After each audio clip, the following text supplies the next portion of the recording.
A paz do Senhor, eu sou o pastor JC e vamos dar sequência a essa série de estudos bíblicos sobre o livro de Jó, observando hoje o que os conflitos podem te revelar. Livro de Jó, número 1, versos 13 a 22. E sucedeu um dia em que seus filhos e suas filhas comiam e bebiam vinho na casa de seu irmão primogênito, que veio um mensageiro a Jó e lhe disse: os bois lavravam e as jumentas pasciam junto a eles. E eis que deram sobre eles os sabeus e os mataram, e aos moços feriram ao fio da espada, e eu somente escapei para te trazer a nova. Estando este ainda falando, veio outro e disse: fogo de Deus caiu do céu e queimou as ovelhas e os moços, e os consumiu, e só eu escapei para te trazer a nova. Estando ainda este falando, veio outro e disse: ordenando os caldeus 3 bandos, deram sobre os camelos e os tomaram, e aos moços feriram ao fio da espada, e só eu escapei para te trazer a nova. Estando ainda este falando, veio outro e disse: estando teus filhos e tuas filhas comendo e bebendo vinho em casa de seu irmão primogênito, eis que um grande vento sobreveio da além do deserto e deu nos 4 cantos da casa. A casa caiu sobre os mancebos e morreram, e só eu escapei para te trazer a nova. Então Jó se levantou, rasgou o seu manto e rapou a sua cabeça, e se lançou em terra e adorou e disse: nu saí do ventre de minha mãe, e nu tornarei para lá. O Senhor deu e o Senhor o tomou. Bendito seja o nome do Senhor. Em tudo isso, Jó não pecou, nem atribuiu a Deus falta alguma. O segundo texto que eu vou ler com você, Jó número 2, versos 7 a 13. Então saiu Satanás da presença do Senhor e feriu a Jó de uma chaga maligna desde a planta do pé até o alto da cabeça. E Jó, tomando um pedaço de telha para raspar com ele as feridas, assentou-se no meio da cinza. Então sua mulher lhe disse: ainda retens a tua integridade? Amaldiçoa a Deus e morre. Mas ele lhe disse: como fala qualquer doida, assim falas tu. Receberemos o bem de Deus e não receberíamos o mal? Em tudo isso não pecou Jó com os seus lábios. Ouvindo, pois, 3 amigos de Jó todo esse mal que vinha sobre ele, vieram cada um do seu lugar: Elifaz, o temanita, Bildade, o suíta, e Zofar, o naamatita, e concertaram juntamente, vieram condoer-se dele e consolá-lo. E levantando de longe os seus olhos e não o conhecendo, levantaram a sua voz e chorou, e rasgando cada um o seu manto, sobre as suas cabeças lançaram o pó ao ar. E se assentaram juntamente com ele na terra 7 dias e 7 noites, e nenhum lhe dizia palavra alguma, porque viam que a dor era muito grande. É inegável que a maneira como cada pessoa pensa sobre as coisas, a maneira como ela encara as situações, vai interferir diretamente naquilo que a pessoa fará em seguida. Algumas pessoas dizem: eu sei que o jeito de eu pensar é errado e não ajuda. Eu sei que eu deveria fazer diferente, mas eu não consigo.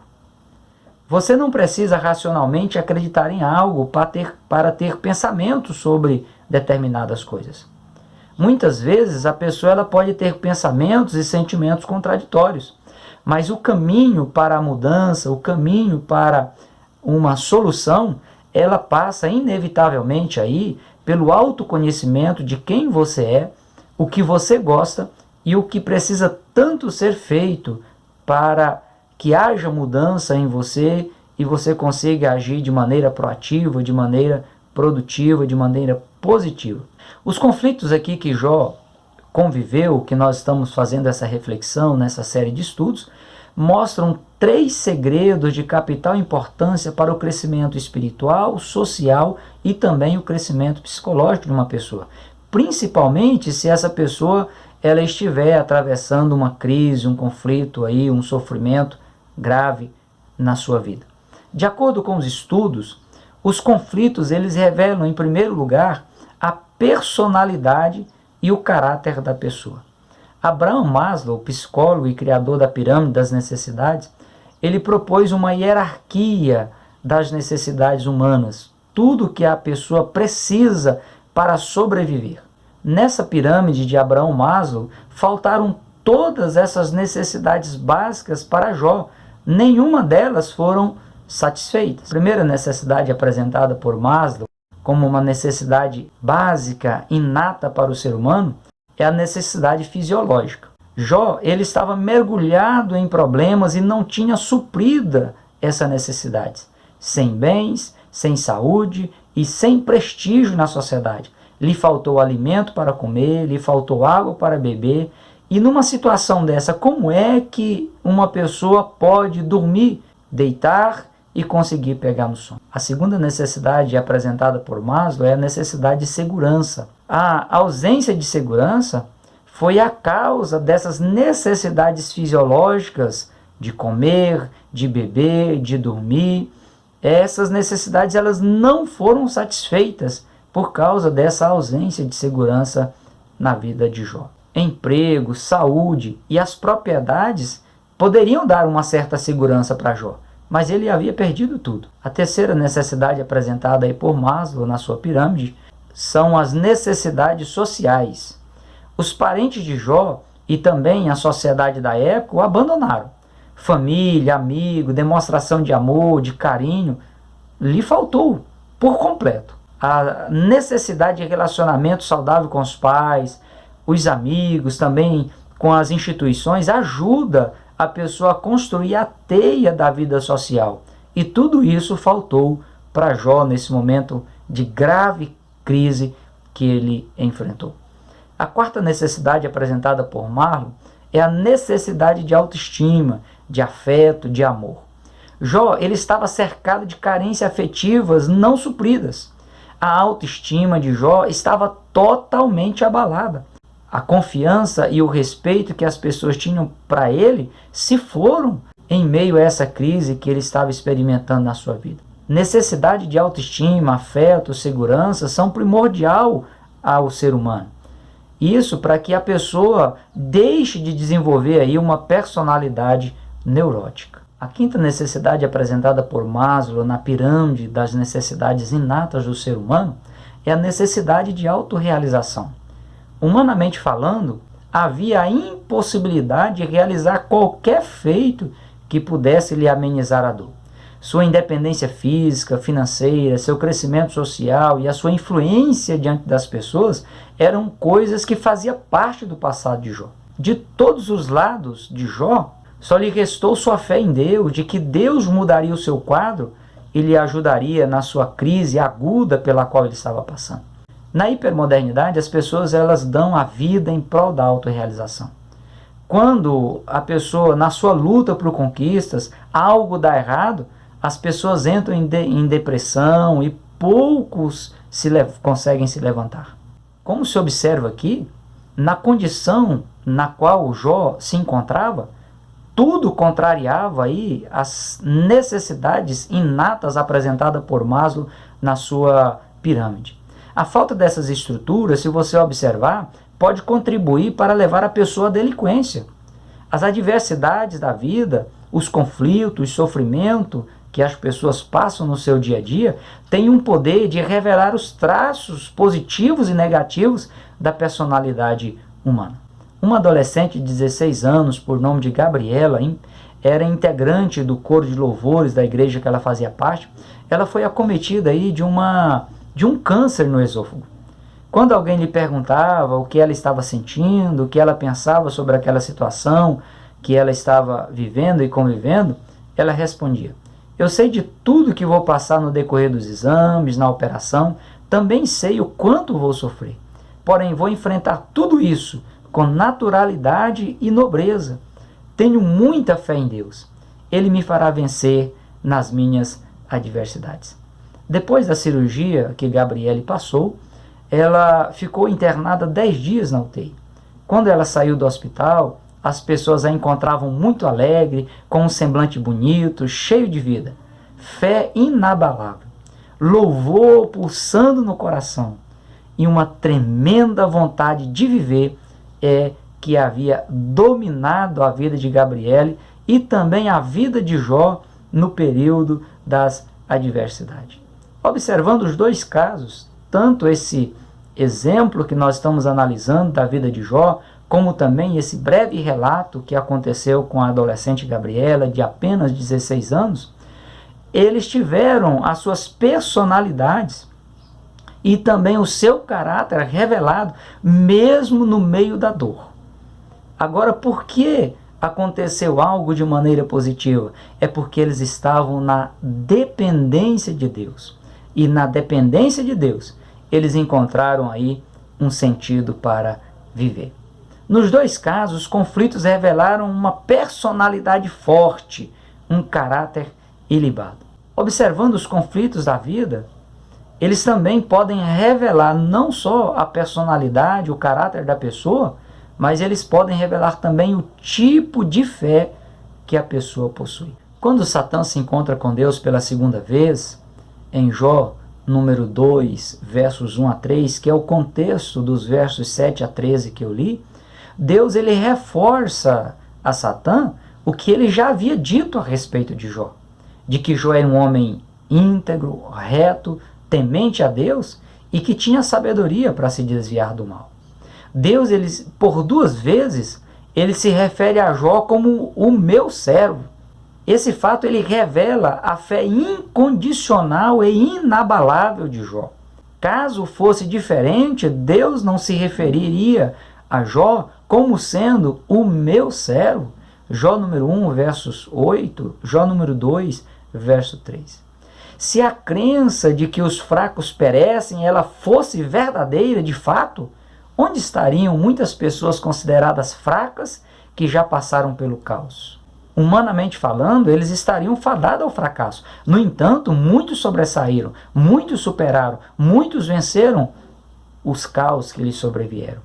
Jó, quando ele estava fragilizado, por meio aí da sua fé, ele deu um choque de gestão no seu eu espiritual, no seu psicológico e também nos seus aspectos sociais, para ele ter condições de atuar no palco sobrenatural. Reflita sobre isso, sobre o posicionamento que você tem passado. Reflita sobre as suas decisões e dê também um choque de gestão no seu eu espiritual, no seu psicológico e nos aspectos sociais da sua vida, para que você, assim como Jó, possa atuar no palco sobrenatural, experimentar, conviver e se beneficiar do sobrenatural de Deus sobre a sua vida. Veja alguns posicionamentos de algumas personalidades acerca do ser humano. Francis Galton, um antropólogo, meteorologista, matemático e também estadista inglês, ele foi o criador da eugênia, a ciência que trata dos fatores capazes de aprimorar as qualidades hereditárias. Ele declarou que só as pessoas muito inteligentes deveriam ter filhos. Hitler, ditador nazista, ele dizimou a raça semita, dizimou os negros, dizimou os homossexuais, simplesmente com a intenção de criar uma raça pura, denominada raça ariana, considerada por ele uma raça superior. Friedrich Nietzsche, um estudioso linguístico, filósofo, crítico da cultura, poeta e também compositor alemão do século XIX, ele chegou a anunciar a morte de Deus. Voltaire, um grande e conhecido filósofo, ele não acreditava também em Deus. Jó, servo de Deus, em meio à dor, em meio aos conflitos que ele estava vivendo, em meio à miséria absoluta, pode-se dizer, ele declarou: eu sou um ser humano, mas eu sei que o meu Redentor vive. Por fim ele se levantará sobre a face da terra. Os meus olhos o verão e não o. Que mundo era esse de Jó? No que Jó acreditava, seu mundo e sua fé era um mundo sobrenatural. Era nesse palco que Jó estava atuando. Ele estava alicerçado em um Deus único, em um Deus verdadeiro, em um Deus fiel. Falando nesse Deus fiel, vem à mente a palavra fidelidade, que tem origem no termo fiel. No grego, fidelidade significa melei e descreve o interesse de Deus pelas mazelas humanas. Esse interesse de Deus no intuito de ajudar a humanidade, interferir em benefício da humanidade. Jó, ele acreditava que mesmo no meio do caos, ele podia acreditar que algo bom estava prestes a acontecer, porque ele cria em um Deus verdadeiro, em um Deus fiel. Sua consciência lhe dava essa certeza de que o Deus no qual ele acreditava interviria, entraria com providência no curso da sua história. Foi por essa fé inabalável que Jó, aonde ninguém mais acreditava em nada, somente acusações, Jó via o milagre de Deus acontecendo na sua vida. Além de revelar os caráteres, a personalidade da pessoa, revelar o tipo de fé que a pessoa possui, os conflitos, os sofrimentos da vida, eles também revelam o nível de amor pela vida que a pessoa possui. Em meio aí ao caos das adversidades, alguém pode até fazer soar as perguntas que foram retratadas pelo escultor francês Auguste Rodin na escultura O Pensador. Nessa escultura, Auguste Rodin, ele faz 3 questionamentos. De onde vim? Por que estou aqui? Para onde vou? Ou seja, qual o significado da existência humana? Qual é a finalidade que nós estamos aqui? Qual é o verdadeiro valor da vida? O que acontecerá após essa vida cheia de conflitos, cheia de sofrimentos, cheia de incerteza? Olhando para essas perguntas, veja algumas alternativas apresentadas. Para os naturalistas, um acidente biológico deu início aos primeiros seres humanos, produto aí de uma colisão do acaso com produtos químicos. Para Jacques Monod, bioquímico, ganhador do Prêmio Nobel, o ser humano ele é apenas um cigano vivendo na fronteira de um mundo estrangeiro. Para Darwin, o criador da teoria da evolução, o ser humano é apenas um ser avançado, competindo aí em uma luta por uma sobrevivência sem nenhum significado.